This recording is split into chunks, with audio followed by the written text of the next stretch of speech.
Hi, everyone, and welcome to another episode of Conversations with Black Women Who Coach. This is a YouTube series where I introduce you to various coaches who are also Black women. As you know, I am a big believer in coaching, and I always say if you're going to hire a coach, then hire a Black woman to do it. So I'm also the anti-HR lady. I'm an HR consultant, and I'm also the founder of the Black Women Coach Directory. And so most of you who are watching know me as Anne Marie, the anti-HR lady.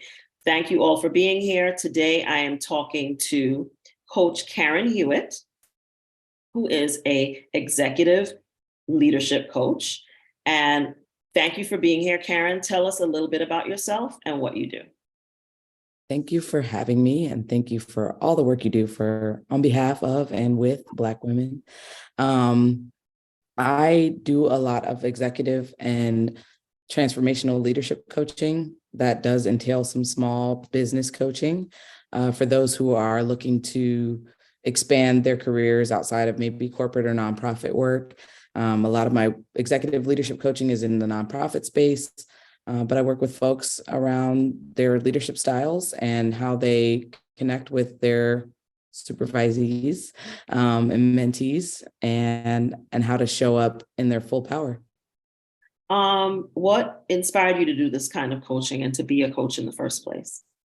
As someone who identifies as queer, Black, gender fluid, woman with a Y, it was one of those things where a lot of times in spaces where I was in executive leadership, C-suite leadership, I was the first. And a lot of the mechanisms and strategies that I used to get to those spaces had not been done before or had not been needed to be done before. And so a lot of people entering into those spaces, I had hacks, I had tools, and I wanted to share those with people that look like me getting in those spaces.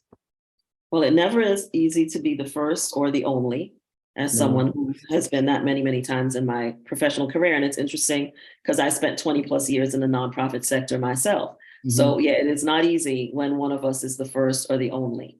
Yes. Why would you say this type of coaching is particularly important for us? I think, the dynamism of Black women is really it's hard to put into words. Mm-hmm. So when you think about the ways that we have lived experience and the ways that we have, flexibility, and we almost call it gymnastics around these spaces, it's so necessary to have someone that understands and doesn't make you prove when you're talking to them, or that kind of understands those situations that you're going through from a level that they've been there too. And I think that's really important as you're coaching folks. To a lot of the time that I spent coaching or doing things, I was proving and explaining context to these experiences. And for someone to just get it is one of the most beautiful things that you can have when you're in these spaces and talking about hard challenges or things that you're trying to do and improve and empower and also personally develop yourself. Like, it's really hard to explain that to folks that don't have the similar lived experience. And you just kind of answered my next question, but I'm going to ask you anyway, which is, why does the type of coaching you do, why is that so important in terms of being a Black woman and doing this kind of coaching? And you sort of have answered some of that, but what do you say is the value add, why the type of coaching you do, which is executive leadership and business strategy coaching, why is it particularly important for you as a Black woman to be doing this kind of coaching? And let's stop for a second, and I'll repeat the question. There's something flying over me here. I don't know what it is. Okay. It's nearby, and I'm waiting to see. It is a plane. It's a helicopter. Okay. I was like, I can't hear it. Huh? I can't hear it. Oh, good. Well, I can hear it, so I want to make sure that it ends up. So I'm going to count down again, and then I'll ask you the question again. I will just edit that part out. So 5, 4, 3, 2, 1. So you kind of just answered this question, sort of, but I'm going to ask you anyway. Why would you say that the type of coaching you do, why is it important for a Black woman to be in this space of coaching? You've explained some of the reasons, but I'd like you to like clearly articulate why you think having a Black woman coach in your niche area is important. What's the value add? Well, I mean, as a math major undergrad, I think statistics are important. And thinking about statistically, like even in Fortune 500 companies, the percentage of Black women in leadership positions is so minute. It's almost insignificant. It's like 2 in the Fortune 500 companies, you know, when you think about C-suite leadership. And a lot of times there are, especially in the nonprofit sector, which we have both been a part of, there's 70% are like white women. And so when you think about that, and then the communities that we're serving Black and brown communities. Yes. And so for this, it's like, you know, how do we get power among instead of power for, power over? And when I do this work and my lived experience, there's not going to be anything that simulates Black womanhood. And all the different dynamics of interaction that we have from all the diversity dimensions. People have different experiences with Black women and they don't quite understand us. So I think having someone that looks like you and that can relate to your lived experience is immeasurable in terms of value add. And that can, like, once we get past the explanation of the situation, if I'm spending an hour of coaching with you and you literally take an hour to understand my experience, how are you going to teach me anything? How are you going to coach me on how to improve if you don't understand or you take an hour questioning my experience, which is often the experience that we have with coaches that are not Black, and specific coaches that are not Black women. You not only are you spending your time figuring out, they're spending time figuring it out because they don't know anything about it, but then they also spend a lot of time trying to question whether what you say is what it is, which is also not particularly useful. That at least it's been my experience dealing with coaches in professional development settings in the nonprofit sector. And I think what you said is really true because I worked in nonprofit sector for 20 plus years, and I worked in the international development sector for about 10 of those years. And the same is true of that sector, where the majority of the people running those institutions, which are getting hundreds of millions of dollars to do work in Africa, primarily, as well as other places that are populated by brown people or Black people, are white people. And that in and of itself is a huge problem that I could do hours about why that's a problem, why it is harmful, why it's problematic. But it's very difficult to be in leadership positions in these types of institutions where you are actually the closest to the people who are being served, but no one wants to listen to you, even though you have the lived experiences that is closest to the people who they're saying they're going there to quote, help, unquote. So I do think that, Black leaders especially, you're doing yourself a huge disservice if you're not getting coached. And especially if you're not being coached by someone who understands what your lived experience is without having to spend 2 or 3 hours trying to figure it out. Because it's very challenging to be in the management apparatus of those kinds of organizations. It's very challenging for us, as well as it's very challenging for those who are indigenous to those countries, right? Because they always hire 1 or 2 to hold them up as a mascot, but then they don't want to listen to anything that they have to say in their internal communications about how the work, the conversations about how the work actually needs to be done and implemented in the programs in the country.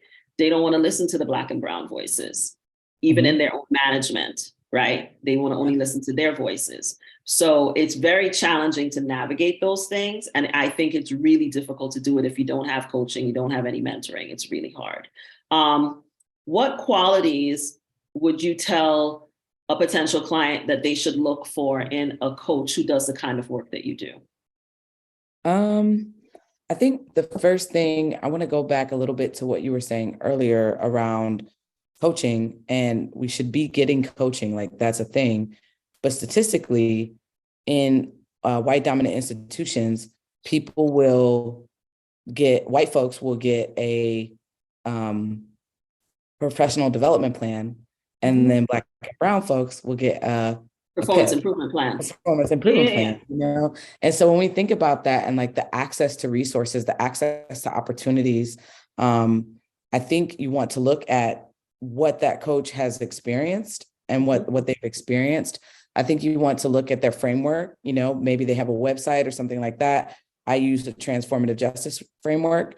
So what is their framework? What is their, mentality around that? I do the learning environment. I have a lot of publicized work in terms of writing, and I obviously have lived experience in this.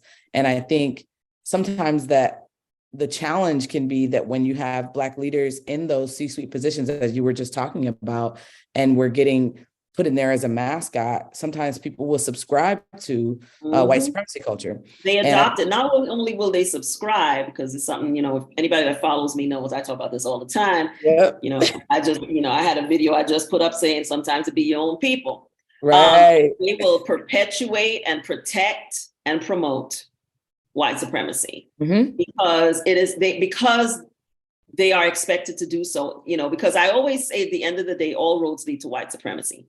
And so you have to acknowledge when you see some of us doing these things in the workplace, but I also refuse to let white people off the hook. So I'm like, you have to understand why people feel that that's what they have to do to get ahead. And that's because it is made very clear to us from the beginning. Right. It was made very clear to me for sure. I just decided I wasn't doing it that way. Right. But we are discouraged from bringing our authentic selves to work. We are encouraged to, to try to adapt and adopt the way that they do things and the way that even when we know that it's in detriment to those that we're being asked to serve and in detriment to ourselves, actually. Right. Absolutely. Because capitalism demands that you pursue that brass ring and that you go after that dollar. And so some of us are willing to sacrifice each other and ourselves in service to that. And what you said, I want to go back to what you said about the performance development plan versus the performance improvement plan, because I talk a lot to my followers about, PIPs being assigned to somebody's getting ready to kick you right out onto the curb, because it is. But I also talk a lot to my followers about leveraging performance development, right? And that even though it may not be offered to you, you still have a right to ask for it. Yes. And coaching is one of those things that is often offered as a part of professional development in organizations, especially in the nonprofit sector, because they may not pay you as much, but they try to provide you with other things that a lot of us do not leverage because we see it as a punishment. Right. And a lot of times that's how it is presented to us, is you need to go to coaching so you could fix something that's wrong with you, right? Versus the white employee is told that they need to go as an enhancement and career development, right?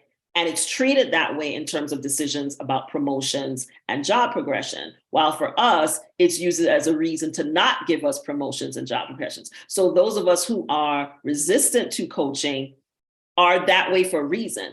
But in spite of that, it's still important to understand that you can leverage that for your own development and that you can go find a coach, right, that will give you the things that you need, whether you get to use it to advance yourself in that company or you use it for the next job. But you can still access those services that are available to all employees to do the things that the work you need to do to help yourself get better at your job. But I feel that because a lot of us have only encountered coaching as a type of punishment or punitive thing, that we associate it as that thing. So when someone hears coaching, they don't hear it as a positive thing. Right. And so I really want more of us, part of why I'm doing it is because I want more of us to see coaching as a positive thing, especially in the context of work, right? Because with us, the history of it hasn't been pleasant, as is HR in general. So don't even try to find out about coaching, right? But coaching can really be a transformative thing. And it was for me as an executive, right? When I hired a Black woman to do it. So it's important to pursue it. It's important to find out, how it works. And if you can hire your own person, which is the case often, especially if you're in executive level management positions, you can pick a coach and the company pays for it. Get a coach and hire a Black woman to be your coach and leverage that to your own benefit, right? Because a lot of us don't recognize that we can do that. And the other thing about that, to the question that you asked previously about what characteristics do you want to look for in a coach? the first thing, which I should have mentioned, is I want to look at if my coach has a coach. Like, does my coach have a The coach? big one. Who does that coach look like? And what does that coach look like? Because my coaches are Black women, people of color, and like, global, So like, what do my coaches look like? Am I always in search of personal development? And do I always have that willingness to do that? Because that is something that has historically been punitive and Right, historically hasn't really boded well for us, right, But like, right. if I have a Black coach, and not all anything is great, but like, what does it look like to have a coach that is also pursuing professional development and also a lifelong learner? That's really important. I think one of well, my coach said that to me. That was one of the first things she said to me, was that she also had coaching. And she told me good coaches always have coaches Yep. because coaches need coaches, right? And so I think that's a really important point that you made, that that might be something you ask, when you're interviewing coaches, is ask whether they also get coaching, because that will tell you a lot about the person that you're talking to, especially if you get from them that they don't think they need it, right? Right. So that's a really important point that you just made. I'm going to ask you the counterpoint to that question, which is, what are you looking for when you're looking at a client? What makes you say yes to one client versus another? Yeah. I think clear requests is big for me. Mhm. Boundaries, like, I want to know what your expectations are of this interaction and what your desired outcomes are. And so if someone's coming and they're like, I saw you and I want to coach you, I want you to be coached by you, I'm going to ask them, like, what are your desired outcomes? We're going to do this for a specific time, right? And then what are your expectations here? Because I want to know what I can meet and what I can't, because sometimes people really just want a confidant or like a therapist, and I'm not that. And so, like, I'm like, what are your expectations? And once we can level set on expectations, and they have like a willingness to really check themselves and like do some work with themselves, that's going to be the client that I want, because I'm going to challenge them. Like, I'm going to challenge them in terms of in terms of confidence. I'm doing this work with Korn Ferry right now with African American Leadership Academy in Columbus, Ohio. And we talk about the confidences that we have. And as Black folks, we generally have technical confidence. We're degreed up. We know what we're doing. We're educated, but we don't always have relational or influential confidences. And so I'm going to be building that out. Like, I'm going to be expanding how you influence, how you market, how you brand, how you talk about things. I'm also going to be talking about, what does it mean to be in right relationship with folks? And what does that look like across the board, across diversity dimensions? And if somebody's not willing to look at their behaviors or their ways of showing up as, maybe something that needs to shift, then I'm probably not going to work with that person. Great answer.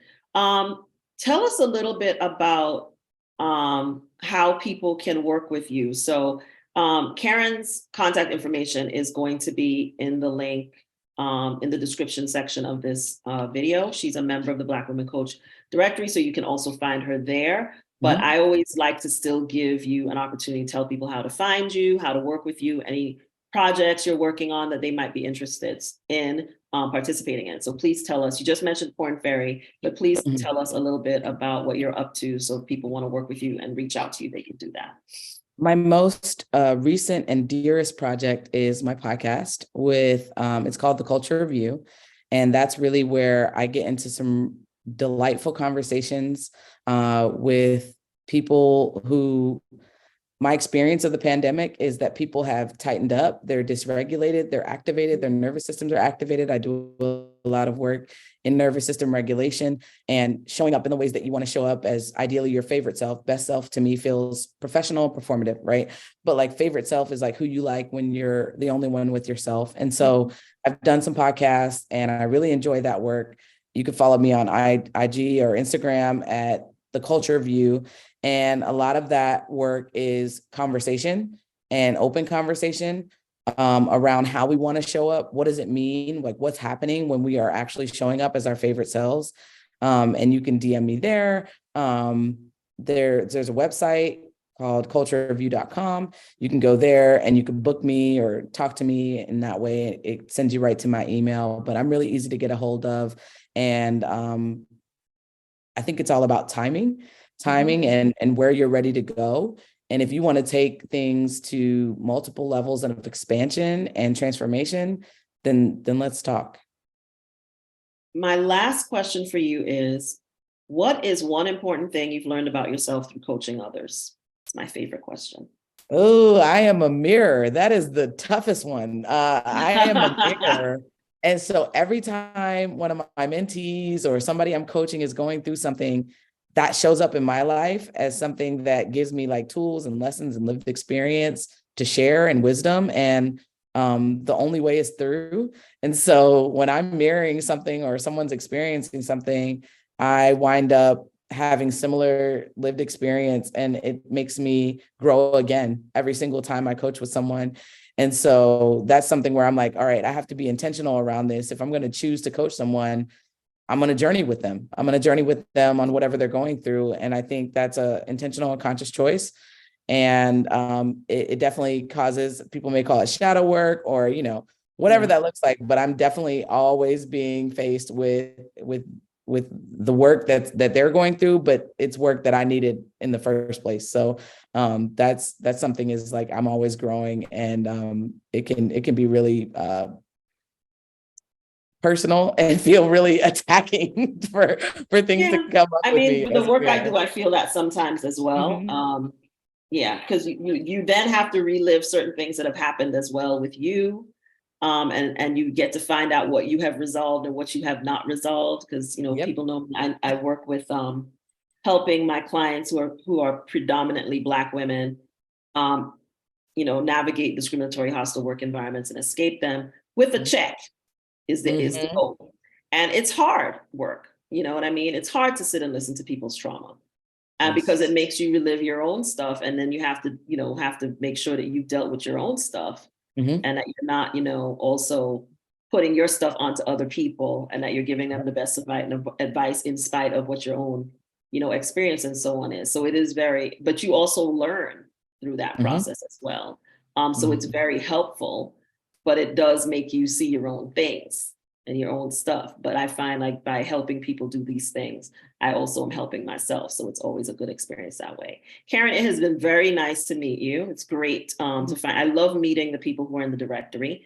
It's nice to always put the personality and everything next to the lovely pictures that are on the website. So Thank you for taking the time to talk to us. As I said, you can find Karen in the Black Women Coach Director. You can also find her information in the description to this video. If you have enjoyed this conversation, please like, comment, and subscribe, and tell a friend. And I'll see you guys in the next conversation with Black Women Who Coach.